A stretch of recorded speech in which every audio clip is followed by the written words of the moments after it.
Hello there, you brave individuals. Welcome to the 1-year anniversary of the UTM Podcast. Many of you might be wondering right now, Nathan, why the change to the classic timeless intro? Well, dear listeners, if you go back to the latest episode of Animatos, our monthly anime podcast, you'll find Josh doing a fake UTM Podcast intro a la Pop Team Epic, which I was not previously warned about. I've got a terrible memory, so I panicked thinking I prepared for the wrong podcast, even though I host this podcast, not Josh. Scared me so much, I vowed never to use that intro again for fear of stress-induced flashbacks. So, I like that. my brave individuals. We are being a lot more family-friendly. Yes. Hell yeah, motherfuckers. Oh, you've ruined it. Welcome to the UTM Podcast. This is sort of a special one because it's been 1 year since we did our first podcast. Although we're not really doing anything crazy for it because we already did something for our 10th anniversary podcast. Which was just the 10th podcast, but I think Connor put anniversary on the end and we went with it. Congrats on 100 episodes, guys. Thank you. Nice. Also, it's the start of a new year, so we'll be looking at the albums and games that we're most excited for coming this year. You know what they say? New like year, we did new last year. podcast. Yes, thank you. I am your host, Nathan, aka Onawhole'nother level, a nickname which I won't be giving any information about because of how inappropriate it is. Family friendly this year, yeah? Mm-hmm. I'm joined by Josh, aka Josh the Imposter, Connor, aka Best Camper, and Joe, aka Beanbag. How's everyone doing? You good? I'm good. I'm not a beanbag. So. Hell yeah. That was great until I had to hear Connor's dorky laugh. Yeah. Has anyone? What's everyone been up to? Anyone been doing any cool shit? Anything they want to share with the group? Played No. video games and You're the only one, mate. Yeah, but not Monster Hunter though, right? yeah. what even is that game? I don't know. I pre-ordered it, but I don't know what it is. Oh, I'm Connor, fucking playing it. Connor's Without played you 2 guys. hours of it and he says, oh, the Metacritic score's wrong. Is that what you said? That is. I've been misquoted. That is fake news once again from Joe Price. I mean, it's not that far off. No wonder the Chris Brown fans hate him. Wow. Oh. So no one's done anything of any note at all. Oh, well, no. Go on. Spit it out. Say it, go You on, can do mate. it. I went to Glorious Nippon and played it. Wait, no, I didn't play any games there. Never mind. I didn't even do karaoke. Oh, what? I know. Sad. Messed up. Anyway, we'll kick things off by looking back at what we did last year.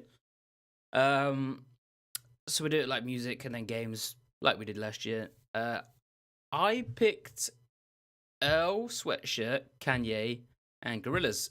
2 of those didn't show up, so guess what my picks are this year? Also, I still haven't listened to the Gorillaz album, so I fucked up massively. It's not very good. I listened to Saturn's Bars because that was good, and then I'd stopped. Yeah, but that's the preferred way of listening to it. PH. Oh, okay. Josh's picks last year were Astro Boy by Astro Travis Boy. Scott, which also did not come out last year. That's true. Big Sean's I Decided, and Brockhampton's album, which turned out to be 3. Yeah. So Josh picked 3 albums. And So got I lucked 4. out there, you know. Josh picked 5 albums in total. Connor also picked Astro Boy, but went with Thundercat's Drunk and St. Vincent's Mass Seduction. That's it, yeah. They actually both came out, which well done, Connor. Nice. Rich, who is no longer with us, sadly, he has passed away. He chose Summit and Pharmacon. It doesn't really matter what he chose because he's not here. So Oh, he called Pharmacon his waifu, do you remember? he did. Yes, I Bad remember times. that. But now we're family friendly and Yeah, no more claiming of real people. That's not okay. Joe's picks were No Rome, Dylan Brady, neither of which came out, I don't think. Nope. Correct me if I'm wrong. No, they didn't. They Okay. didn't come out. And Mount Erie's A Crow Looked at Me. That came out. That did come out.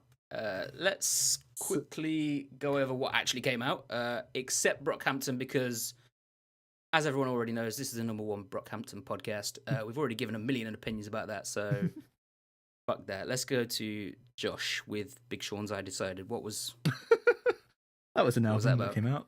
Yeah? Not exciting? Yeah, well, no, it was okay. The thing is, when we planned to do this, I thought we were only talking about rap albums, so Oh, I shit. put Big Sean in there because I was like, oh, it's all going to be rap albums, so that's why I put Big Sean in there. But it was alright. It was probably Big Sean's best album so far. I guess that's a positive Yeah, comment to make. I've always kind of... Was it better than that one he did, Metro Boomin? Absolutely, he ruined the year by releasing that, unfortunately. So, so yeah, It's trash. but I decided had some nice songs on it. Not one of your favourites from the year, though. Not one of my favorites in the year. But... Fair enough.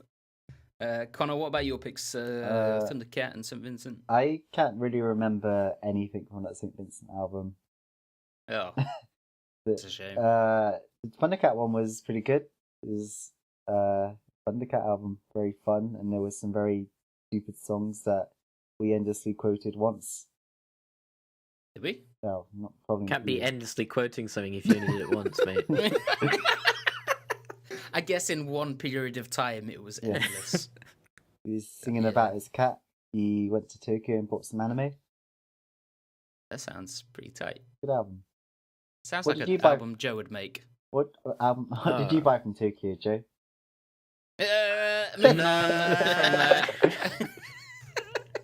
Let's talk to Joe about his picks instead from last year. What I picked up in only one of Tokyo? them. No, For stop.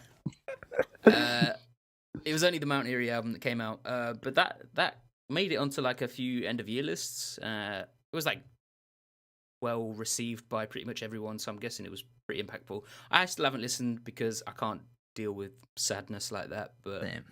how was it? Apart from Sad. being quite intimate and sad. It was very intense. It was Yeah? like listening to someone tell you about like half of their life and why they are so sad. And it was Yeah. very heavy. I Good can though. imagine. Is it something you've like been able to revisit, or is it one of those that just you can sit with?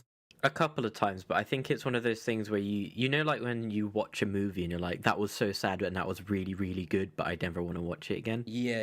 It was kind of like that sort of thing. Yeah, I could imagine it being like that. So when I get in the right frame of mind, maybe I'll listen to it. But right now, I cannot. And I said that on the last podcast. I'm pretty sure. Yep. Anyway, moving on to this year's picks. We'll each, state our 3 picks and then we'll discuss them after. Mine are obviously 2 from last year, Earl and Kanye, because they did not come out. And the other one was gonna be Nils Fram, but he already released one, Damn. so I can't do that one. And I was kind of torn between Childish Gambino and Vampire Weekend, but I'm going for Vampire Weekend because the name of the album supposedly is Mitsubishi Macchiato, and I think if that's not a joke, which it probably is, that's the best title for an album. Bloody weed. Yeah, Josh, what are your picks for this year? My picks for this year are Kari, Liz, and Childish Gambino. Nice. Oh, so you actually went with Gambino. I did, yes. Connor, what are your picks? My picks are Childish Gambino, Brockhampton, and Ryan Hemsworth. Why are you clicking? Nice. Stop.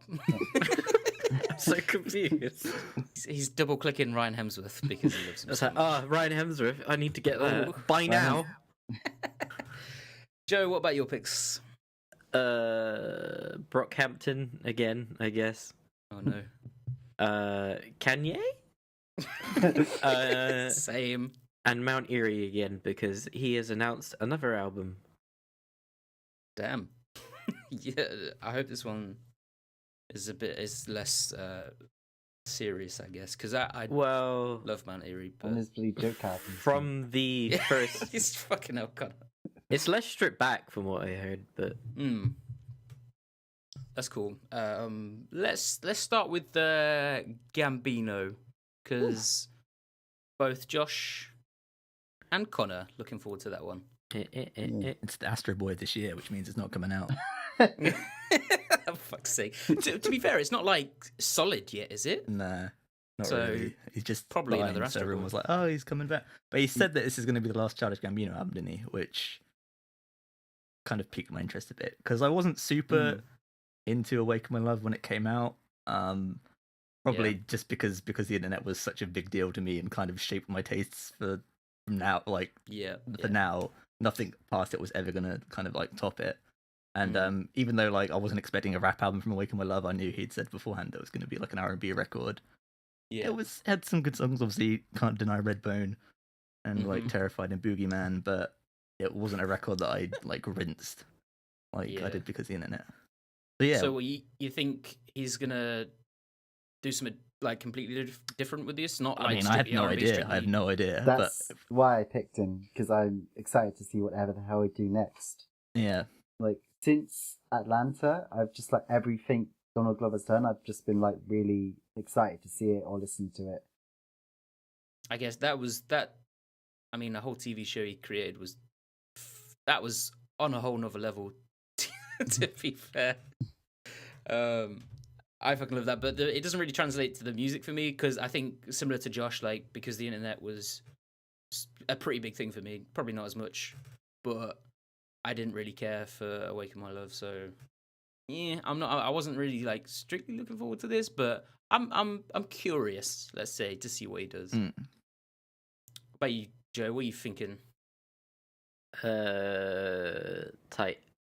Cool, wonderful podcast. But he's, yeah, like I was saying, he's kind of getting to, like, Kanye status for me. Like, even if I'm not big on what he's doing, it's still gonna bloody... Thanks, Joe. He's grumbling in the background, isn't It's he? still good. It's still, like, I don't know what to expect, so I'm fucking excited. Why are you grumbling, Joe? Comparing him to Kanye. I mean, it is a bit of a stretch, to be fair. I But didn't he did say for I- personally. I Like, didn't say, like, You said You it. got No, I mean- you got him Taking stressed what now. you said. I mean, of having the same kind of impact to me. I'm not comparing them on a musical level or artistic level, but like, I kind of... You got him mad, Joe. All I did was grumble. Yeah, but there's a lot of unsaid words behind that grumble. derailed me there. Back up your words, mate. Well, Can't run into a fight with your hands behind your back. kind of a bloody headbutt you, mate. Oh, bloody hell. Oh, Jesus Christ. About your other two picks, Josh, you want to explain them? Because I don't know all what right, the yeah. fuck So I went that first is. for newer artists because I thought a lot of big disappointments over the past Yeah. year. So I'm gonna go for the kind of new blood. So Smart decision. yeah.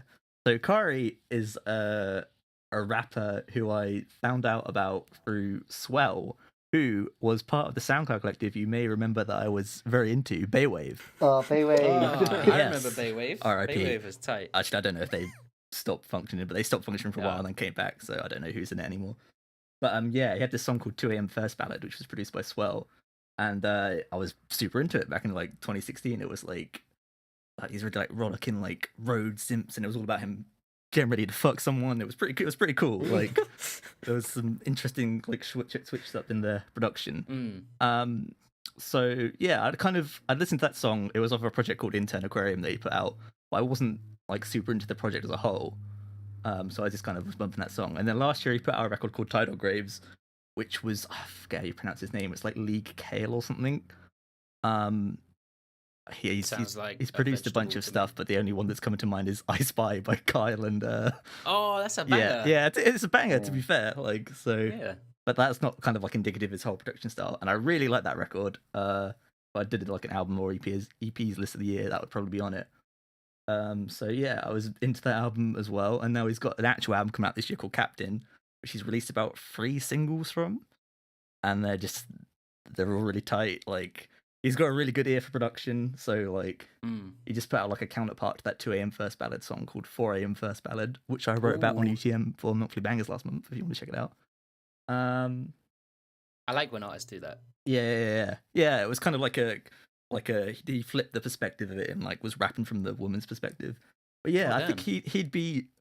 he's an artist I'd like to see like take it to the next level this year, because I feel like there's like a gap for him, because I think Yeah. like, I mean, it's hard to gauge trends even more now than ever, but I feel like trap music is kind of winding down a little. Yeah. Just I with see what you mean. like seeing Migos release Culture 2 recently, and that was, regardless of how it commercially performs, that was not Ass. super. Yeah, that was ass, and people weren't into it. So I feel like I Yeah. don't know what the next switch up is going to be, but there's going to be a change so far. And Curry is just he's the whole package, man. He's the whole package. You know, he's got the vocals, the cool wordplay and stuff like that. And yeah, I'd like to see him do well. Sounds interesting. Yeah, I might actually have to go back and read Monthly Bangers once. I barely read my own thing that I write, so yeah, that's cool though. Do you know when it's coming out? Is there a release date scheduled? I don't think there's a release date. I know there's another single dropping this Friday, which will be the day that this podcast goes up. So Bloody hell, 4 singles. Yeah. Have they all been released this year? I think Singles, 2 or from came out last year? last year. Oh, okay. And But then- towards the end, I'm taking. Yeah, Yeah, that's cool. Yeah. I'm into it. I mean, I see. I especially agree with you on the like with trap music kind of dying down. There's a space for something. yeah. So I'm kind of curious to see if there's a spot he can fill. What about Liz? What's Liz? So Liz is kind of she's signed to Mad Decent, which is Diplo's kind of Diplo's, yeah. thing. Oh, Yeah. no. Yeah, I don't like that guy. I mean, I kind of like his music, like his output, but not Yeah. I mean, regardless of what's towards Diplo, yeah, she's been going for quite a while. She makes what she calls Sailor Moon R&B, which is quite a nice thing. But she's like super like into pop, like from like every era, and like she's really into trends and like fashion styles. So she's been doing like the visual side of it is always quite a prominent thing with her, and Yeah. she's kind of released like singles here and there now and then. They've kind of been over a long space of time. I don't know if that's by her own choice or it's the pop woman's curse where your album just gets trapped for ages. Yeah, yeah. But yeah, no, she's just super cool. She's just like really like all the great things about pop music I like. She's got a really good voice. Production's really cool. She just put out a single called Queen of Me, which came out, which I think was on a mixtape last year, but it's just come out as a single. And it was produced by Wave Racer, who's kind of dropped off the map a bit, but he was like really like he shaped so much of like kind of SoundCloud's like future based kind of kind of thing. He was really influential in that, and that song's just tight. It's awesome. So yeah, Bloody Connor's dad in the background. It is. Tell your dad, shut up. Do you want to tell us what his albums he's excited for? Oh yeah, what's he excited for? Bloody Guns N' Roses, mate. Yeah, go on. Judas Priest are coming out with a new album this They year, I are. think. Why isn't that Firepower your or something? picks? Oh, what a dad pick.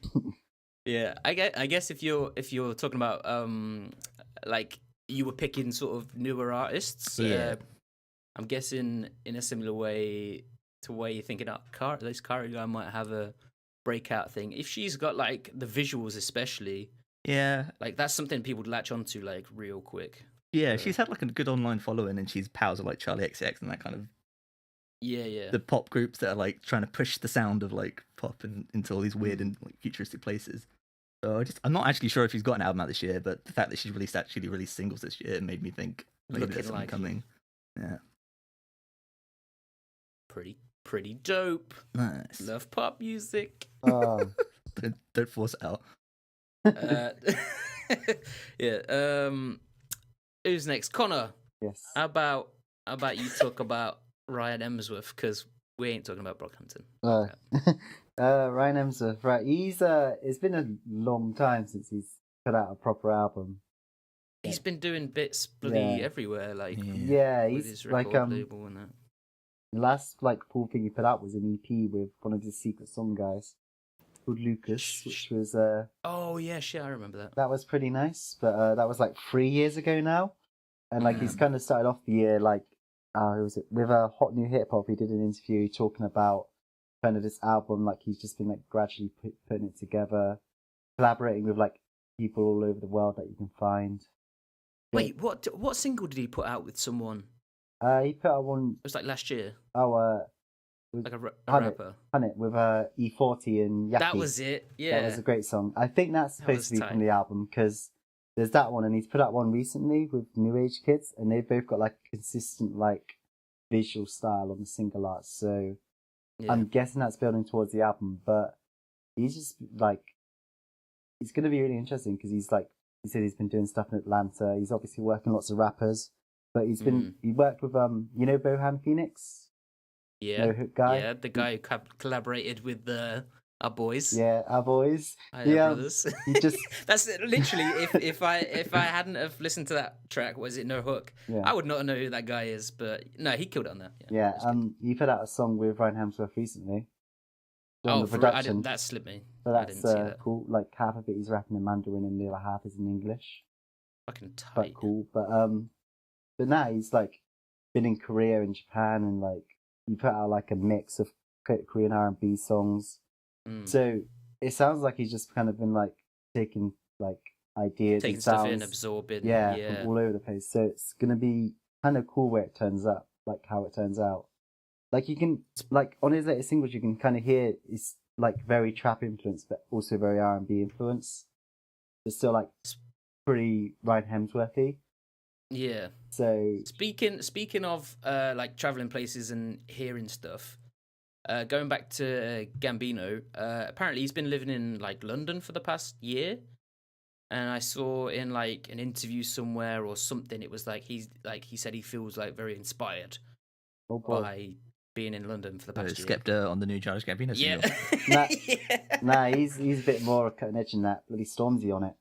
Oh, bloody that's not Stormzy. cutting edge, Jesus Christ. But you know, I like when you see an artist sort of going around the world trying to find like new things to take on within their music, and I think Ryan Hemsworth had a lot of sort of stuff that he took from like other places anyway. Lots of video game stuff and Yeah. A lot of bleep bloops and whatnot. So I'm interested to see what he comes back with in terms of like a full length album. I mean, is he actually confirmed a full length album is on? Yeah, it was like an EP and then it was a mixtape, and now he says, "Oh, it's an album." I mean, given that you like right at the start of the year he was talking about it, I'm guessing that is with an idea of it coming out this year. Yeah, that's obviously singles to tease it and that. So I'm hoping that I get all three of my eyes to actually put their albums out. Well, Gambino's a maybe, I think. Brockhampton, they're gonna do something they can't not. And Hemsworth, yeah, sure. You might be the only person that actually gets 3 out this year. Nice, my boys. What about Joe? You've got music. Well, one of them's Brockhampton, so forget that again. Let's talk about Kanye though, because I got Kanye as well. Why are you excited for that, Joe? Because every Kanye album's like, whoa, why? Also, whoa, yes. I was going to put Kanye down too, but I don't want to tempt fate and him not put something out. Well, you put down the new Kanye, didn't you? Come on. Brockhampton. Stop. I think for season 2 of the podcast, we should stop misinterpreting what I say, and I think you should speak properly, mate. I think you guys should stop beefing, and Joe, you should tell us why Kanye is good. Because he's How better about than Gambino. What? Yeah, I'm just excited to see. Well, I just think that every time Kanye puts together an album, it's just kind of like, oh, what's it going to sound like? You never really know what it's going to sound like, even though The Life of Pablo was mostly kind of like, it was his least innovative album, I think. Yeah, it was kind of all over the place. It wasn't like a whole new sort of groundbreaking thing like the previous ones were. You know, it was like kind of like the college dropout late registration thing where it wasn't. Yeah. It was kind of a continuation of things. So whether are you placing this one at the same sort of level? Like it can't be like groundbreaking like that, or is that just Kanye like from now on? Is he not going to be able to he's isolated himself, and traditionally when he does that shit, that something's gonna happen. He's learnt from the best white boy in hip hop, and he bloody Justin Vernon. Oh yeah. Isolate yourself. Also- You'll make a great album. Also, the working title for it was TurboGrafx 16, which is like the best title you could ever give anything. I've heard Except Mitsubishi Macchiato. I'll have you know. I've actually heard the new working title for the Kanye album is Kids Bop 5. Oh, sick. New slaves. What? Oh yeah, no. I think I mean, Kanye might not be on the other two guys' list, but I'm sure we're all pretty much fucking excited for it because Yeah. I mean, the amount of times we've just said, "Oh, it's just Kanye," innit? I think he's the only person, the only artist that you can say, "Oh, it's just him." Like you're gonna be excited for what he brings out because he's just on that level. The Kanye There's no one else. release period is like nobody else's really. It's so like exciting, and like people are just like constantly talking about it, even though a lot of the time it's fucking like messy as shit. I would compare it to Godspeed You Black Emperor. I mean, Yeah, you would. But I mean, like in those kind of circles, everyone's like, "Oh shit!" Like Godspeed You. What are they Yeah. gonna do? Oh shit! this There's is an like album kind of everybody thing. Yeah. Yeah. on the internet. But Yeah, people, yeah. It's not just apart like a from little people pocket. who still think it's cool to hate Kanye. Oh, that's people that are on Facebook sharing pictures of their kids, though, innit? So fuck them guys. Fuck people with kids. So my only concern. I'm on But record. Kanye's a person with kids. Oh yeah, but Three- come he's got on. 3 of So- them. Anyway, back to Kanye. Yeah, I can't see him doing something like mad, but it's not really. I'm not looking for that from Kanye anymore. You know, Mhm.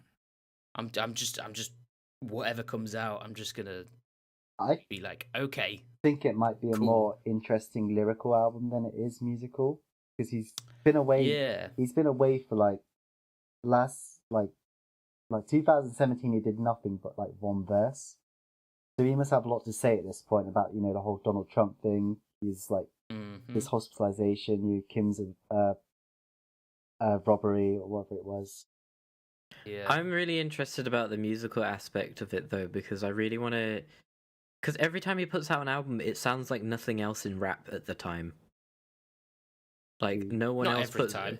Well, okay, yeah, maybe like what? Since like graduation. No, actually, I can't think of any albums that aren't. Because when College Dropout came out, people weren't really, that wasn't really what was mainstream in rap at the time, was it? It was like 50 Cent was what was big. Yeah, but it's. I mean, what I was saying is, it's like it's not unheard of, which was kind No. of what 808s was. Do you know what I mean? Like 808s was just him putting his spin on something in a way. Well, no, but what I'm saying is that was not heard of in rap before that. Oh, right, whereas- in rap, yes. Yeah. But that was like, because obviously Yeezus is, I think, the biggest one as far as that goes, because there was nothing that sounded like that at the time, Yeah, really. Yeah.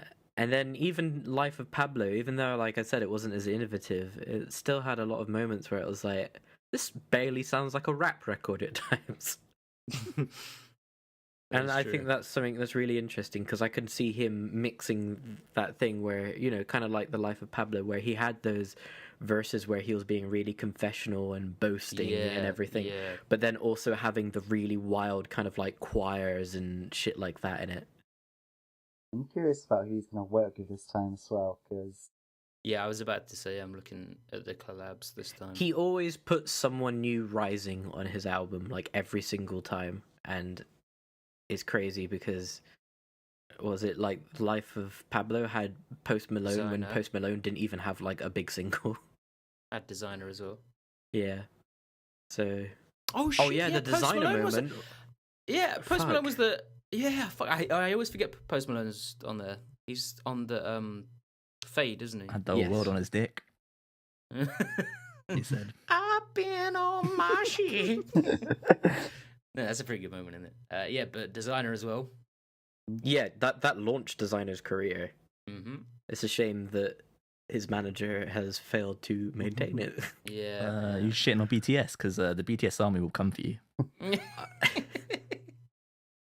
Yeah, Designer's the first first gold K-pop song show. Oh, sick. Nice. Thanks, Designer. You just finally broke K-pop in the West. It was also on that Baywatch song as well. With was Logan Paul on that? I can't remember. Some Oh my God. idiot was on it. Swear words. My Please do not. my favorite album is the next Fast and Furious album. Flaccid can't Furious. Flaccid Furious. I was like, what the fuck is that? Oh bloody! It's where Vin Diesel's a 70-year-old man trying to beat off to his cars. no more. And just I like can't that, go fast. no more family friendliness. Oh yeah, fucked it. Oh well. I just want to Tokyo drift into your ass. Fuck's sake. Oh, You disgust me. Fucking hell. Alright, let's talk about something less disgusting. Mount Erie's album that's this year. Talk about that, Joe. What are you looking forward to that one? Oh, what a swerve. I needed to swerve out of the fucking flaccid furious shit. Yeah. Mount Erie. Yes. So immediately after the last album came out, which was obviously very confessional. Well, not confessional. Like it was very intimate. It was very Yeah. like upfront, and there was barely any instrumentation going on. I think he actually referred to it as barely music when he first started talking about it. Jesus. And this one, from the single he's released, because it's only 6 tracks long. The first single was 9 minutes long, and it That's it. had like drones going on, like like those kind of like doomy sounding guitar drones and everything. Yeah. And he immediately started writing it as soon as that album came out, and as a result, it's a little bit more like it's still got the kind of free. What's the word? Kind of, I almost said like freestyle approach, where he's constantly kind of just talking rather than singing as he would usually. Yeah. But the instrumentation is a lot more like fleshed out and kind of intense. So I think it's going to be like, it's still going to be sad, but it's going to be more about it. He says it's more hopeful because it's I about... was gonna say, I think if you've got that album out and it's out there, that's a whole like creative process that's helped you not move past, but like express yourself about move forward. Move past, forward. Yeah. So this one is kind of just him kind of reflecting on, like, it goes further back in his life as well. Like, it talks about like the situations in comparison to how everything, to what led up to the death of Genevieve or Genevieve, I think, because it's French. And yeah, it's a lot more, I guess, it's like he's rebuilding Mount Erie, if that makes sense. And this is the second stage of it. Yeah. Which I'm interested to see here. Yeah. I mean, is anyone else did anyone else listen to the other album, the previous one, A Crow Looked at Me? No, it was too sad. But are you gonna listen to the second one? I mean, no. Depends on what Joe has to say about it when it comes out. Well, he's telling you about it now, mate.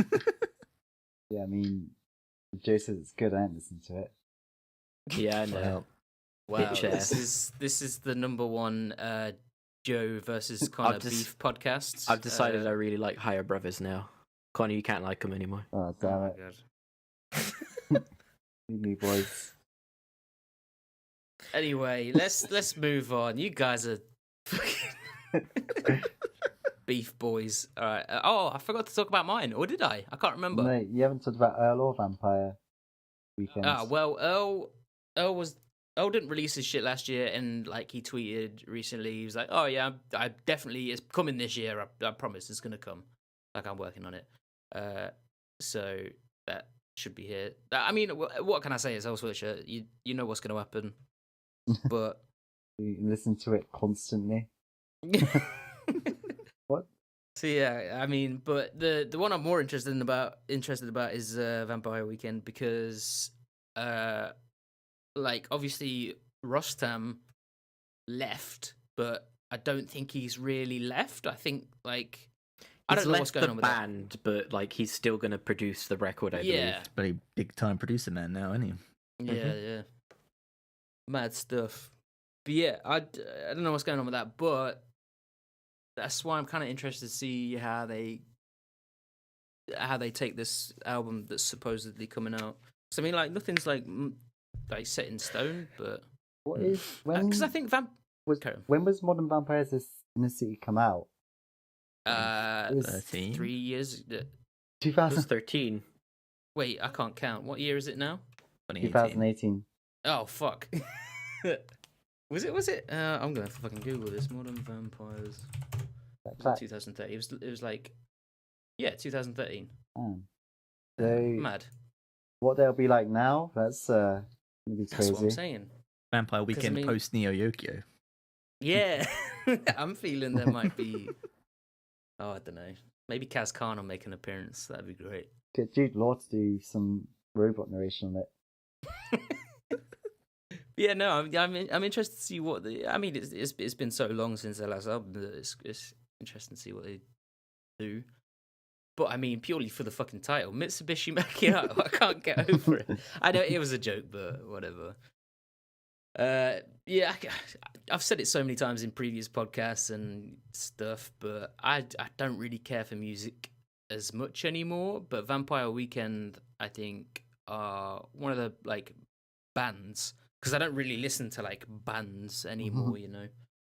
But I think they're one of the few bands that I listened to like way back when I was a stupid teenager that knew nothing, and I'm still listening to them now. Do you know what I mean? So I don't know. I kind of realized like, oh, what am I excited for? And I was like, oh, I don't know, no, not that. And then I was running through a few bands that I'd listened to before, and Vampire Weekend was the only one that struck me that, oh shit, no, yeah, I am interested to see what they do. So props to them for keeping me interested all this time because I'm not interested in a whole lot of music. I wonder if there'll be any kind of hip hop stuff into it because he's what have I forgotten his name? Ezra's done some bits, hasn't he? Yeah, I mean he's rubbing shoulders, I guess, with a lot of hip hop artists. I think it would just kind of be like Modern Vampires, where there was like kind of hip hop influenced production, but there won't really be any rapping. Give us I a think there could be 16 this time round. Give us a 16, Ezra. Spit of Fire 16. Bet Ezra could drop a Fire 16. Yeah, email him at ezrakoenig.com. Ezra .com. I at don't know. hotmail.org. Let's talk about games now, because What about Brockhampton? no, we're missing them because we talk about them too much, and I'm fed up of it now. Brockhampton have a video game? Yeah, Sick. it's a Choose your fire. Pick your it's a fighter. beat 'em up. Yeah. I pick Joba. Oh, Jabez, he's What? pretty crazy. Special attack. Yelling. bloody breaks your back, Nate. Bane. Break your neck, not your back. Do both, Wait. mate. Multi-talented. All right, yeah, games. So last year it was all about Total War Consorts, Oh, I can't wait. Can't which wait. unfortunately did not come out. Damn. That didn't drop. That's crazy. No, what are you playing at? Who makes the Total War games? I can't fucking remember. Creative Assembly. What are you playing at? We'll just run down everyone's choices again. Mine were Stormblood. Piss off. Don't say anything. Don't bully me. Ni no Kuni 2, which didn't happen. And Horizon Zero Dawn, which I still haven't played, even though it's been in my house this whole time. Joe's were Yakuza Kiwami, Persona 5, which we all loved and was definitely Game of the Year. Fuck out of here. I love the Tomatoes and menu. cream. Get out of here. And Prey, which that was just buggy as hell on release, so Got it now, I though. think it kind of slipped. Worth a tenner. Definitely worth a tenner, yeah. Good review.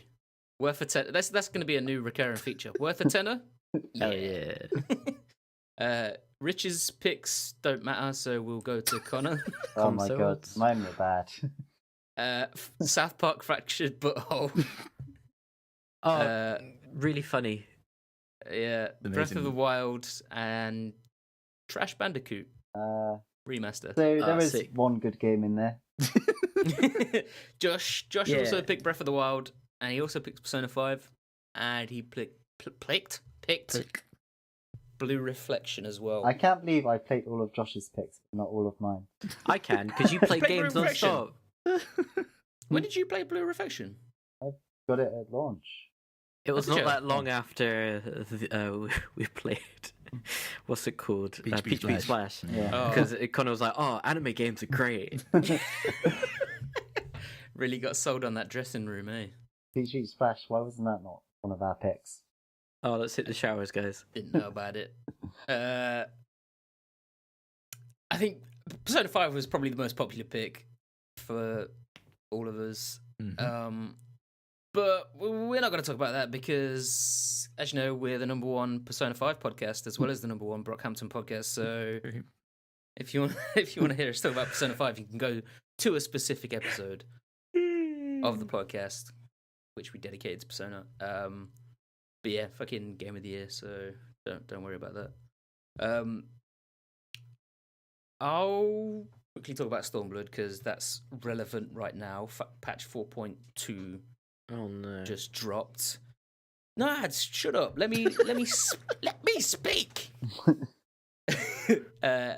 So like it's all about liberating two city states from like a big bad empire, but they're like on two separate fronts. Free the Vatican. Piss off. Right, all right. Podcast over. Thanks for listening, guys. Joe's a knobhead. He's been beefing everyone this podcast. Hey, I'm cheering you on. You're not. You're being a fucking nerd. Oh no, that's me technically right now. But Yeah. anyway, it's. Oh, Joe. Look, I had a whole paragraph about this, right? And I was really excited to talk about it, but now I just feel like I don't want to do it. Chocobo I fell off the wanna- cliff. I want to hear Nathan talk about it. I do too. No, you I just don't. wanted to Stop make my lying. joke. It's a good game. Right, let's move on. I was gonna go to you, Joe, but I don't want to now. Connor, you didn't play South Park, did you? No, if you want to Because find you out fell out of love. why I don't really like South Park anymore, go on upthemonitors.com and search South Park into the search bar, and you'll find a piece about how it kind of sucks now. So this is a podcast where we talk about things, but instead we're just promoting stuff that's already on the website. Oh, But nah, it was just, yeah, I lost interest in that. And I think it was around the time there was lots of other games coming out that took, like, they were more important to me. So yeah. maybe I It might, got delayed and stuff as yeah, well. I might cop it Yeah, when it's kinda- mad cheap, but for now there's too much play. Yeah. That'll be better. So we all have played Breath of the Wild to some extent. Jeez. I have not played much at all. I've only done one bloody beast. I've just been fucking around like making dinner and stuff, and that's it. I can't believe we finally got a Cooking Mama sequel and it was in a Zelda game. But I mean, I think it's universally, well, amongst us anyway, we all think it's a great game. Yeah, it's good. I So, enjoyed it a lot. have you completed it now? I have. All shrines as Fucking hell. well. All the shrine? No way. That's how many other? 120. Fuck's sake, Connor. This is You what, and your need to 100% games is This is- scary. It can me. What never happens 100% complete when I it, got though, Mad 'cause Holiday? of the DLC. Uh, And there's a gender against DLC. Yeah, let's move on to our picks for this year. So we'll just go through your picks. Mine are Far Cry 5, Spider-Man, and Death Stranding, which I thought other people were going to pick, but apparently not. So, Josh, what about yours? I'm going with Fire Emblem for the Switch, That Where the game. Water Tastes Like Wine, and Oh, Persona sick. 5 Dancing Star Night. Woo! That's gonna be tight. Connor, what about yours? I picked God of War, Spider-Man, and Kirby Star Allies. What a selection! That's so I varied. honestly like. Okay, so Connor's list is in our Discord chat. I completely just didn't read God of War. That's how much I don't want it. I just didn't read it. And when he said God of War, I was like, hang on, he picked God of War. What the fuck? Now I'm Dads are realizing. so last year.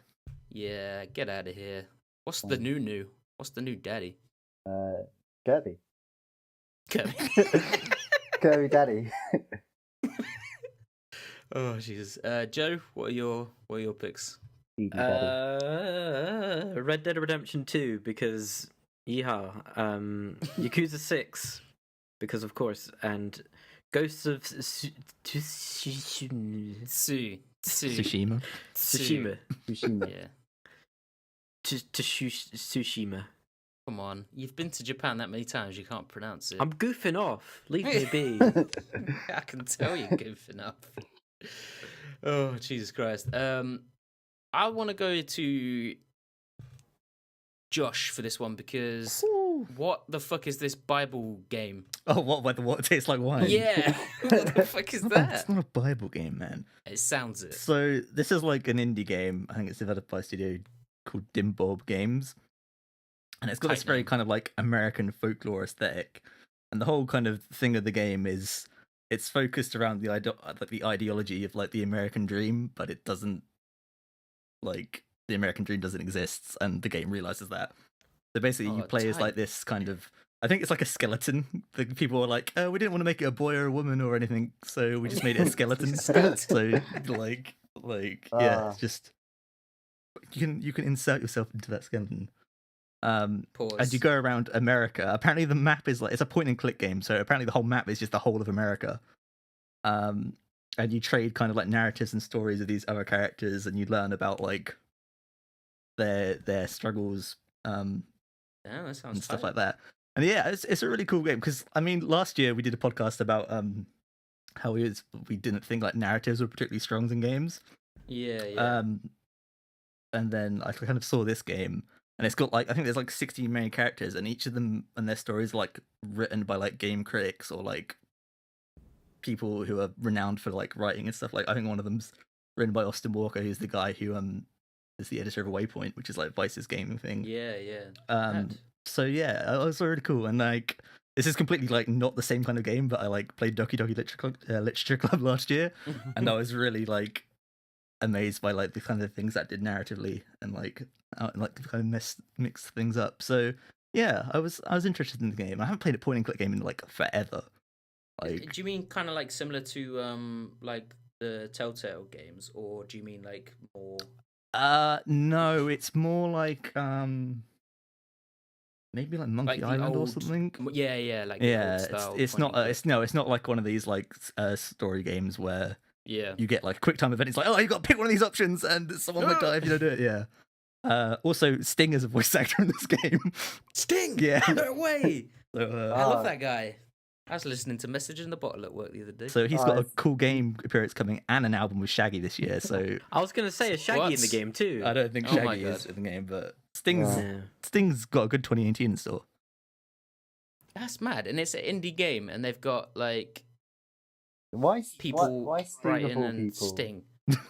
Why not? Hey man, I don't really know. But yeah, it looks cool. No, that does sound tight though. I think what's it coming out on? They said Steam first and then consoles later. So Oh, okay. Is it Switch? Probably. I mean, they said consoles later, so I think most developers this year are going to be like, we really need to put our game to the Switch. Trying to- 'cause, Wait, I yeah. like how you were asking that question to Josh, and then in the background, Connor just went, probably. Okay, thanks, Jay. I will not talk anymore. Oh, Joe, come on, stop being an asshole. I mean, I laughed about what you said, but you're still being an asshole. Yeah, no, I feel like I could do with something that's a bit more relaxed, you know? Yeah. Like, and I think the Switch would be perfect for that, like a point and click thing. I 'Cause think you can bloody touch the screen, can't you, mate? That's Yeah. crazy. Yeah, do you know what I mean though? It'd be great if if it's out on Steam, then yeah, probably I'll get it at that point because fuck waiting for consoles. But it'd be a nice game to play, like a nice sort of one that's not bloody Overwatch, essentially, because I'm playing that too much and it's stressful. Yeah. But yeah, no, that does sound good. I'm about that, and it's an indie title as well. It's not like one of these mad AAA titles that everyone's talking about. Not so. like Yeah, let's get one of those socialist games. Bloody live communism. Yeah, that's cool. I'm thinking about getting that because literally the last year when you was talking about Persona 5, I didn't know anything about it, and I was like, oh, cool. I'm gonna give that a try. Game of the year. Bloody hell, yeah, game of the year. So I'm banking on you again this year, Josh. You got to tell me what I got to play. Yeah. We should just change it to Josh's most anticipated stuff of the year, and we'll just all be like, "Oh, that sounds sick. We're excited too." My list is just wait till Josh puts his out, and then mine's that too. Oh my god, crazy. Let's talk about Spider-Man because both me and Connor have got that on our lists. Why did you go for it first, Connor? Because bloody webs. Bloody webs. Nah, it's just I think it's a safe pick because it looks like it'll be like most Spider-Man games are at least fun because you can swing around the city and just fight mad villains and stuff. So Yeah, I guess I'm hoping that it'll just as a just be concept by itself. yeah. I hope It's it'll just be at least an enjoyable game. But they seem to have been putting a lot of effort into it, even in the story and shit. It seems to help that it's by Insomniac, who are legitimately very good at developing yeah. games. Oh yeah, it's yeah. by Insomniac, who made. I've forgotten. What did they make again? They made bloody Spyro, mate. Oh, they did make Spyro. Oh. Yeah, the first three, and then they made Ratchet and Clank for like a bajillion years. So they. They also makes- made Sunset Overdrive on the Xbox. So they'll make a fun adventure game. Yeah, no, I mean, I think, like, for me personally, I think Spider-Man's the only superhero that I actually give a shit about. Because obviously at the moment there's a lot of hype around superheroes, and it's like the shit, along with Star Wars, what everyone's just on all the time. And I think Spider-Man he's not like the first superhero that everyone thinks of. Everyone's like, oh yeah, bloody Thor and, Robert Downey Jr. Iron Man and shit like that. And I've been here for time just thinking, you guys are talking about superheroes and you're not talking about Spider-Man enough. And when Spider-Man Homecoming came out, I was super excited. And then everyone was like, yeah, Spider-Man, yeah, sure, yeah, that'd be good. And it was like, yeah, that was good. But I was like super excited for it. So for a game to come out, especially like considering the older Spider-Man games that were fucking loved by everyone, like they were legit like classics. I can remember playing that and thinking, wow, this is so realistic. I can swing around New York and it's got great like the swing mechanic. I don't know, whatever. And I was just like enamored with it and thinking like now in 2018 when we've got mad consoles and shit's getting crazier all the time. I think this could be like, I don't know. There's just so much room to do Spider-Man really well. Yeah, and there should be a lot of like big fun set pieces in it as well. Like in the first trailers, there's like that helicopter chase, and he's just going mad at that.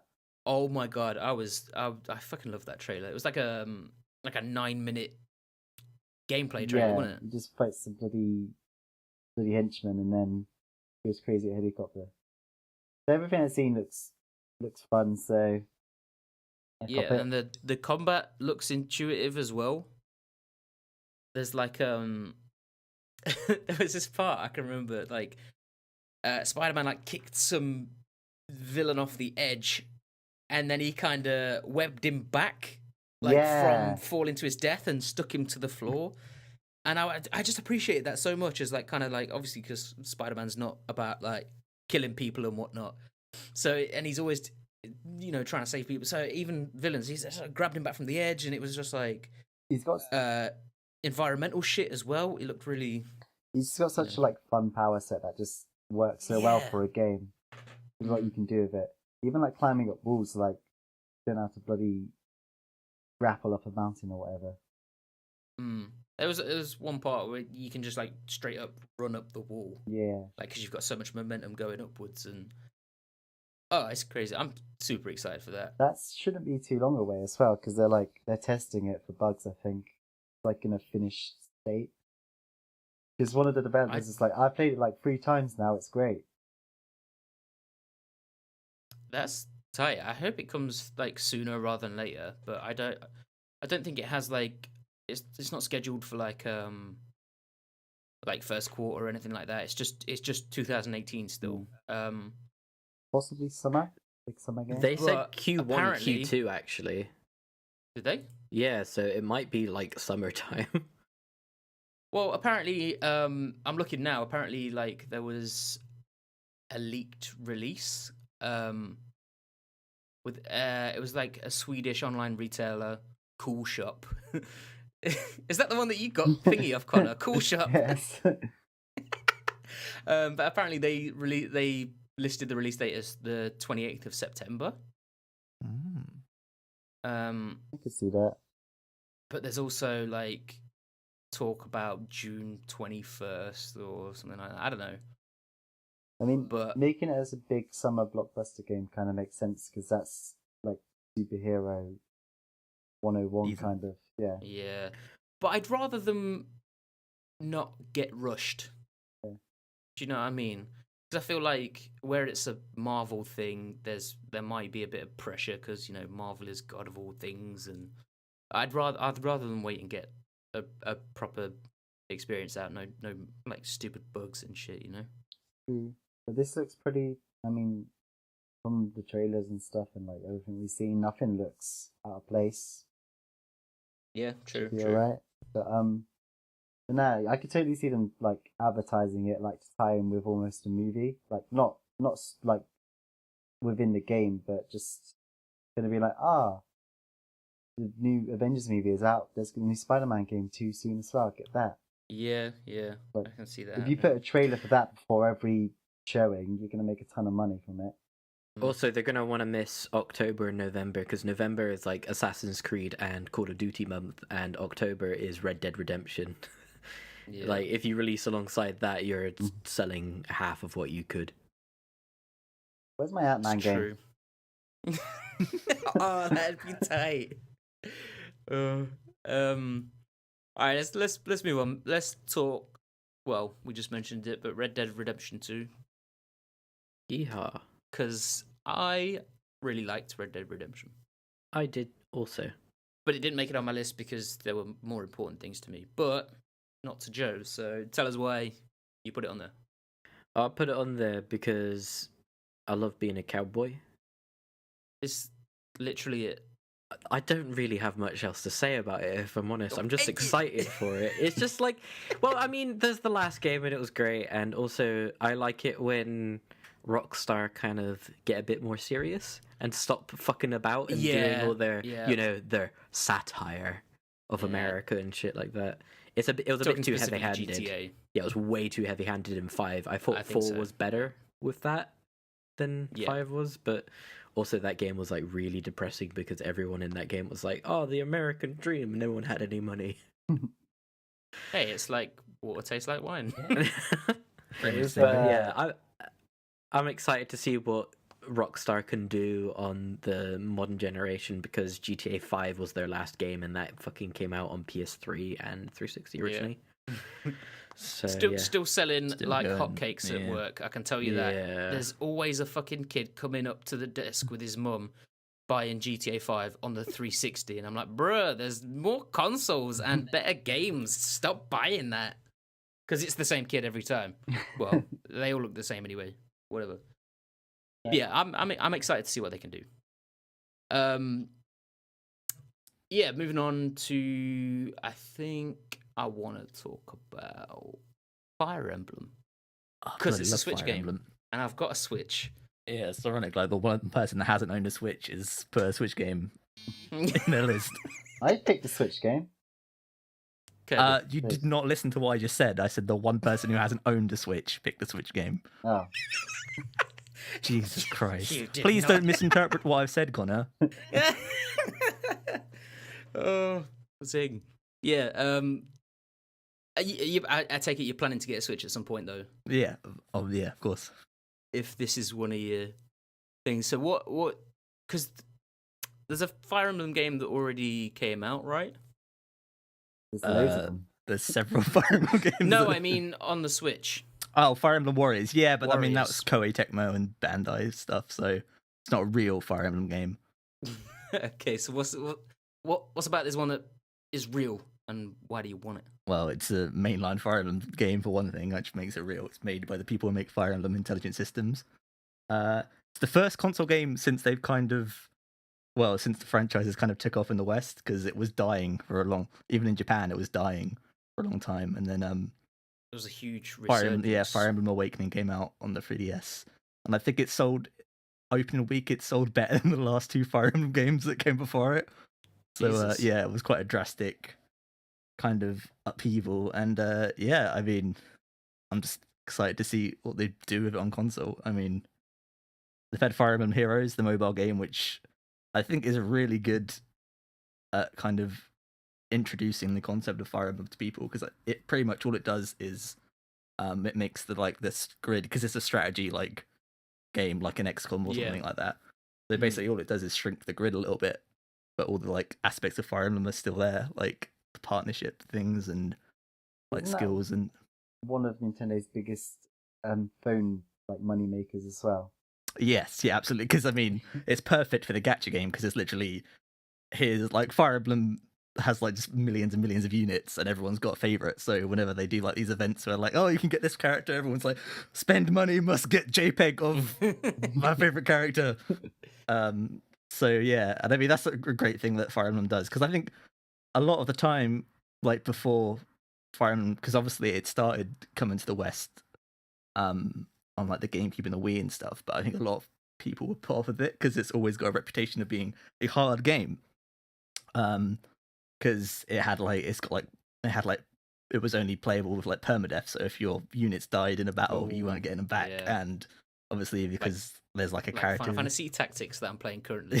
Reload. I'm scum saving so bad. Yeah, yeah. I mean, and with Awakening, they kind of introduced like a casual mode where it's like, you can still play like they separated the things. So it's like you can still play like the really hard difficulties, but you could play without permadeath on or something, or things like that. So a lot of people got into the franchise there, and yeah, I mean, I think Fates, which was the last 3DS game, was the best Fire Emblem game so far. Even if the narrative was not super good, because they did a kind of Pokemon Red, Blue, Yellow thing where they split it into like 3 stories and like 3 games, so it was kind of a bit all over the place. But yeah, I mean, I don't know what they're going to do with this game, but I'm sure we will see it soon, and I'm excited. So what about it being on the Switch as well? Can you see anything like interesting happening with that, or is it just going to be like, oh, it's just that game on a Switch? It kind of feels more towards the latter. Because I said Fates was such a great thing. Like they introduced like a customizable like home base for your characters. You can do online battles with other people against their like teams and stuff like that. So they introduced so much in Fates. And yeah, I'm kind of struggling to imagine what they might put on the Switch version, but to see a new Fire Emblem game would be awesome. But as the logic goes, we have to see an Avatar character in Smash first, so I guess Smash has to get announced before we get Fire Emblem. So is like Fire Emblem something you could just jump into, or is it like? Oh yeah, there's bog no down kind of like none of like there's no story links between the two like the games. Kind of like Persona last year, what we were saying. I was like, can I just jump into this one? Yeah, like, yeah. Sure. And I mean, like I said, there's so many difficulty options. Like at this point, you're not going to be like thrown into the deep end. But like, you must know all the mechanics, otherwise you're going to die, and all your people are going to die. And like, yeah, it's just a great game. Although, I mean, like I said, you live with tactics, you do save stuff, in which I think a lot of people do in Fire Emblem because they like to have that kind of danger. Yeah, they like to have that danger, but also like, if someone dies, like shit, you've just killed that person's wife, husband, or child. Like, like you get attached to the characters. So Sounds like a lot of I'm investment. yet to play through a game that has like permadeaths and not save scum because I do it in XCOM all the time. Like because I Yeah. make character. Obviously, you got like character customization and that. I don't suppose you've got that on Fire Emblem. Well, you can set like classes and things for different characters. Like they come in set classes, but you can like upgrade them through like partnership and like Yeah. other things. But I I think mean, XCOM is more RNG based than Fire Emblem. So I imagine yeah. there's more opportunity for you to like something to happen which wasn't really in your control and you lose someone. Whereas Fire Emblem that is kind of that is true. But because like you can literally create the whole character like from the ground up, the name, the appearance, yeah. all of that. You can even like make your own bio for them. Yeah. Like there's a space for that. Because you can do that every time they die, and I'm just like, oh damn, I created this like sniper from like based on this literary character from fucking a Spanish novel from 100 years ago. I get real attached, and I'm like, oh shit, I'm just gonna have to load this shit up again. But it takes me forever to complete the game, so I think I need something new that prevents me from save scumming, and I think Fire Emblem might be the game to do that with. Yeah. Because I can't keep wasting so much time reloading saves. I was gonna do it with the XCOM 2 DLC, but it's still £35, and I can't spend that much money on DLC right now. Yeah, no, I'm gonna get it. I mean, if we've all got Switches and everyone gets it, it's gonna be kind of a similar thing to Persona, where I just want everyone to play it and talk about it and shit. Yeah. And I think Switch games are mainly about like I want that for Switch games mainly, except Kirby, which I'm not going to buy. But Connor, tell us why you want to buy it. Because Kirby games are Kirby games. You get what you expect from them. They are. What is it you expected? A Kirby. What about fairly Kirby Air Ride? No. Oh yeah. Hell I yeah, don't have them. I Cowabunga. don't have bloody £80 for that, whatever it is. But nah, they're always kind of just simple kind of platformers where kind of most of like the fun just comes in with using different abilities. Kind of like what Mario Odyssey does, like you're always trying out different things and characters and ways of playing. So Yeah. it's hard to talk about. Like it's kind of like every Kirby game is fairly similar, but I haven't really played one since the DS. Damn. And it sounds like a lot of their like the recent games have all been like at least solid or good. So I'm hoping to want to catch up with Kirby. I mean, I did see like a trailer for it, or well, a gameplay thing for it, I think, and I think like it, if I'm remembering correctly, I think it has like a lot of focus on like 4-player shit. Like you can, there's a lot of multiplayer aspect to you it. can, but they can also just be computer controlled like buddies. Yeah, I mean obviously they can, but yeah, there's that part of it that could be fun. But I doubt I have any friends who play Kirby. well, this. I mean, it's gonna be what like 50 quid or something daft. I can't really stomach paying £50 for Kirby. To be fair, this is one I am going to wait to get cheaper before I actually buy it. Yeah. This is my token Switch game for my list. Oh, did I have a token switch? No, I didn't. Oh, fuck. I like at this Oh, point never everything mind. else is kind of just up in the air. Like, is this coming this year? So Yeah. I wanted to give Kirby a shout out. Fair. I mean, Kirby's Kirby. You can't really go wrong with also- it. I guess. Like after Mario Odyssey, Zelda, all these big ass like open world collecting loads of shit games. I mean, just plugging Kirby and play some levels sounds kind of appealing right now. Need a bit of Kirby. Yeah. Yeah. Yeah. No, I kind of see the appeal in that because, like I said about whether water tastes like wine, it's like something a little bit less intense. And I guess it's kind of similar. You don't want to be going around this whole world because it's like time consuming, isn't it? To Yeah. have to explore a whole world. Yeah. Or Kirby, just jump about a bit and do some vor. Collect some Sorry. stuff That's with it. one less access, mate. I need to give some props to my Smash main anyway. Fucking cheese man. All right. What next? Let's talk about Yakuza, Joe, because Oh, bloody hell. don't How long do you too got? much. No, not that long. We're already on like a minute and 10. A minute and 10? That'd Ah, be good podcast. world record. An hour and 10 minutes. So Yeah. No, tell us briefly. no spoilers. I'm 5 games behind. Oh, Oh yeah, I'm not even gonna like halfway through. I'm going to Kiwami. spoil all of it. Go on the bloody website, mate. Most of the games are kind of standalone anyway, don't worry. I don't know. They said that this is Kazuma Kiryu's last game, which I think they've said before, so I don't 100% trust it. But it's the first one they've built for the ground up for PS4, and I'm really interested to see, because they kind of made the combat more fluid, where when you encounter someone on the street in the previous games, they'd be like, oh, and Like then a they kind would of like pause. yeah, and It's now like, it oh, just you'll go goes fight these instantly into it. And Yeah, that's also, when you beat up people, they're ragdolls now, so their bodies go flying. That Nice. sounds amazing. And it just looks really pretty. And there's multiple cities again, and one of them is Hiroshima, and I think that sounds really cool. Yeah, I mean, yeah. They've added cat cafes to it too, and you can Oh. walk. Oh boy. There's you can walk dogs. Ah, Where can I pre-order? that's the thing about Yakuza. There's always every game's gonna introduce new crazy shit to do. Oh, Fuck Yakuza battles. 5 had fucking taxi racing. Oh, I love Crazy Taxi. But then it also had just regular taxi driving, and you had to obey the rules of the road. It was really weird. I think I like that more. Yin and yang, you know.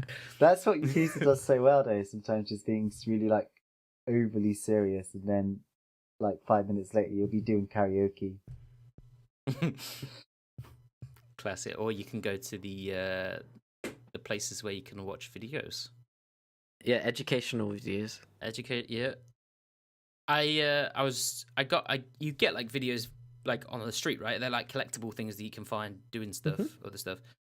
So I found one. I was like, oh, I'm just gonna see what it's like. Em walked in while I was watching it, and she was like, "What the fuck are you doing?"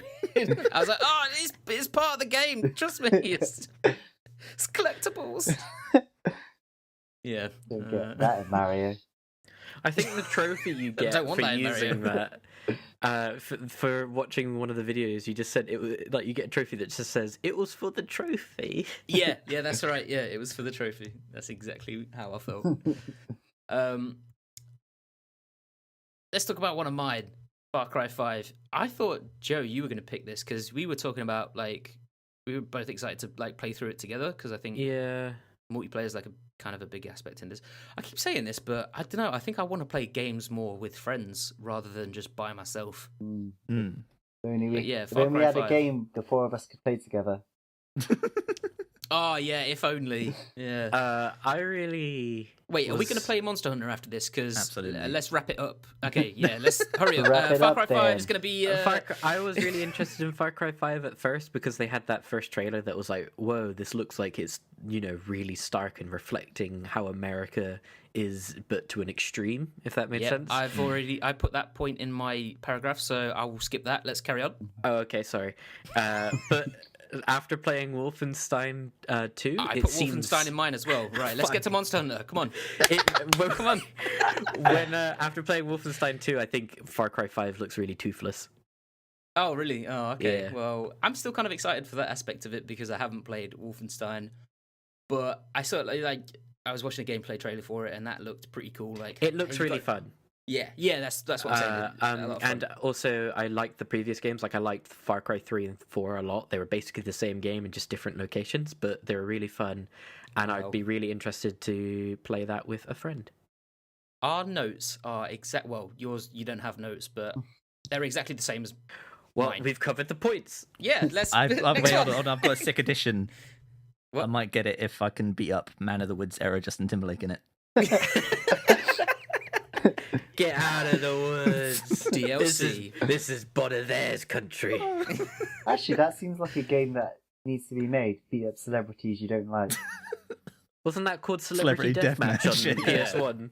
Or Super Smash Bros. If you're Connor and you made your tutor on the game to beat him up because he pissed you off one time. I told someone at work about that and they were pissing themselves. I'm mad petty. Oh god, what other game? PlayStation All Stars 2. Shut up. I mean, this podcast is kind of dragging on, so let's just touch upon like the last one, which I think other people are excited for as well. That I've got Death Stranding. Oh, it's not coming out. It's not even come out this year. Yeah, but Kojima said it's coming out before when Akira was set. Akira being the film, and that's set in 2019. So odds are it's going to be 2018. But I mean, we can't definitely say that. But I'm fucking excited. I'm sure everyone else is as well. I've lost interest in it a little bit. Have you? Fuck off. Nah, it's piss off. Oh, okay. It's been No, like they've just been talking about it for so long, and there's been loads of trailers, and we haven't even seen any like gameplay. I don't know what I'm going to be playing. So, have we? I don't know what I'm going to be playing, and that's why I'm excited. Hell yeah! That's in my notes, Joe. Isn't that crazy? We're saying the same shit. I don't know. We like the same games except for Final Fantasy. Maybe there'll be a trailer, and that'll get me excited again. Now To be fair, if the baby didn't excite you, I don't think anything is gonna. That baby gave a thumbs up. I can't believe Norman Reedus swallowed Roger Ebert. More. Yeah, no, I don't know what it's gonna be. I don't know what's going on in the trailers. Exactly why I wanna play it. It's fucking Kojima, isn't it, mate? I'm excited to see Kojima with no creative restrictions. Yes, yeah. Because obviously, I mean, it could turn out to be a shit show. Oh yeah, but it'll be a that, fucking fascinating shit show. Yeah, exactly. I mean, if it's good, it's gonna be good. But if it's bad, it'll still be good because it'll be fucking crazy. Yeah, no, that's. I mean, no, I'm excited again. There you go. It only took like a few sentences from us to spark his excitement. There were a few other games, but fuck God of War. I think I've said that before in a podcast. Another dad game. Yeah. I can understand why people are excited for it. I think it looks good. I think it looks like an interesting reinvention of what it was, because those games are super dated now. So yeah, there would be sex scenes in them. Yeah, get out of here. But yeah, there's nothing else to say besides that. I want to hear about Persona 5 dancing. It's Persona, but you're on a dance floor. Hell yeah! It's gonna be sick. I'm excited. It's a rhythm. It's just a rhythm game where all the Persona characters are dancing. Also, I think there's maybe a story in between. No, they took the story out because the story was stupid. No, it's better because they took the story out because wasn't the story in like 4 like they had to dance to beat the shadows or something? It's goofy and stupid. No one cares about that. What they've done is they've put like extra scenarios between the characters in, and all I want to do is spend more time with the characters of Persona 5. So this sounds perfect. I can spend time. So they're kind of doing what they did with the fighting game for 4 as well. Yeah. Like I can spend time with them. Arena. Is it just the main Phantom Thieves that you can play as? I think so, probably. I imagine like Goro and maybe Caroline and Justine are in it as well. Yeah. It's a rhythm game, so it's not like you're taking control of them or anything, really. No. Also, obviously, Persona 5 music's sick. It is. Get to hear that and remixes. Every time also, they made Makoto like a goth punk, which is fucking sick. She's got like a spike and choker and shit on. Oh, that is dope. I'm so excited. I mean, I'm not really one for rhythm games. I mean, I played Guitar Hero and that was about it. So I'm kind of like, man, but because it's Persona 5, it's like instantly a must cop because of the music that's in there, you know? Yeah. So I guess we're all going to be buying that, except Joe, probably. I'm really bad at rhythm games. I'm just so bad at them. They could make like a rhythm game for like fucking, I don't know, Yakuza, and I would never buy it. There is a rhythm game in Yakuza. It's in Yakuza. Yeah. No, like an actual rhythm game. Like, it's all rhythm. Standalone. Yeah. Yeah. I guess. Well, that's never going to happen though, because they just put it inside the game. So, Give me Yakuza mini game collection and maybe I'll buy it. oh, WarioWare, but with Kirby. What? There was one more. Oh shit! Yeah. Joe, Ghost of Tsushima. What was? I don't know what that is either. So. Right. So you guys know Sucker Punch Studios, right? Great Yes. film. Yeah. Great film, yeah. Fucking hell. Yeah, the developers of Sly Cooper and the Infamous games. They Absolutely. haven't released a game in quite a while. I think they've been working on this for like 3 to 4 years or something crazy. And they're apparently pitching loads of ideas, and then they came up with why don't we just do like a feudal, samurai and ninja game in Japan? And everyone was like, fuck yeah, because there's not actually that many games that do that anymore. So it's an open world kind of, I think it's about a samurai becoming a ninja, because ninjas weren't an honorable profession. So it's like him being disgraced and everything, and it's about a war with, I think, Mongolia at the time. And you're on a Japanese island, and you can explore the entire island. It's like an open world game, but it's they said that the focus is kind of like on making the sword combat feel really good, and it's like an action stealth game. So it's like there'll be like, one-on-one battles, but then there'll also be times when you're like sneaking on rooftops and snatching people. I was just looking it up, and it says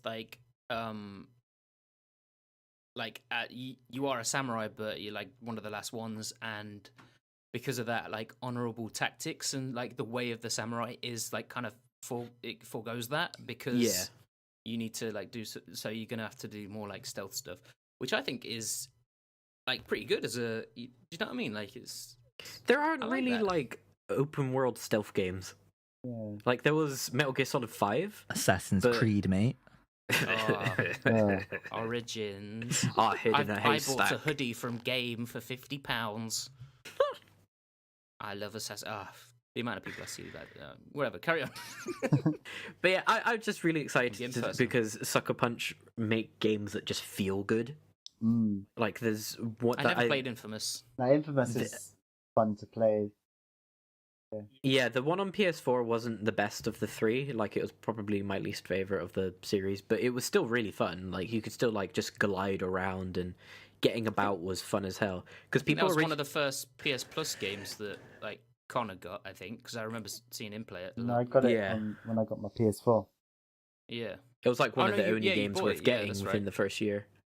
Yeah. But yeah, I'm just excited to see what they can do with that. I mean, the setting definitely helps. Yeah, it's I was going to say, so many open world games in kind of similar settings. It'd be cool to go somewhere different for once. And I'm so glad more open world games are not just taking place in like cities and shit. Yeah. Because I'm kind of bored of that. I want to see like settlements and cool like shit. I want to explore wilderness. Hell yeah, give me trees. nature. I hope you mate, can there you climb go. up trees in this game. Why is that a selling point? Trees are fun, and you can do lots of things. Name one good game where you can't climb up trees. See, See, you can. Oh, Persona. Jackie Chan. Fuck. Persona 5. You can't climb up trees in that. Shit game. Oh my god. Can you climb up trees in Nier, Connor? You can. No, you can't. No, you can't. You got invisible walls in there as well. What's up with that? Fuck that shit. All right, cool. I think that's covered all of them now. Yes. Yep. Can we go play Monster please? You don't know how long I've been waiting for this. Actually, you do, because you've all been waiting the same amount of time. Apart from Connor, who keeps playing it without us. That's Scumbag. fake news again, but That is actually fake news this time. Oh, is it? Oh, yeah. I just keep seeing Killed the Rathalos in the chat, so I assume that he's just gone and done We're it. not anywhere near the fucking Yeah. Ravelos. We've played so Yeah, well. Connor, when we were out the other day, Em was looking at the PlayStation app and showed it to Nathan and went, "Look, Connor's been playing Monster Hunter without you." Oh god. I find it weird you believe I could kill the Rathalos on my own. No, you could not. Barely killed the chicken, mate. Oh. Anyway, Anyway, that wraps it up for this first podcast of the year. Nice. Let's hit Brewdog. What? No, let's hit Monster Hunter. What the fuck are you talking about? In Monster Hunter. Oh yeah, there's a flip it. Yeah, all right. Cool. What do I say at the end? I can't. I'm thinking about Monster Hunter. Like, comment, the and video. subscribe. Yeah, that's it. Like, comment, subscribe. Do the thing, and we'll see you on the next one, which will be next month. Come back This soon, is- Jake Paulos. Oh my god. Can we just go play Monster Hunter now? Joe 'Cause ruined it. This is ruined. No, Alright, Jake Paul bye. ruined it. Goodbye. Bye. Bye.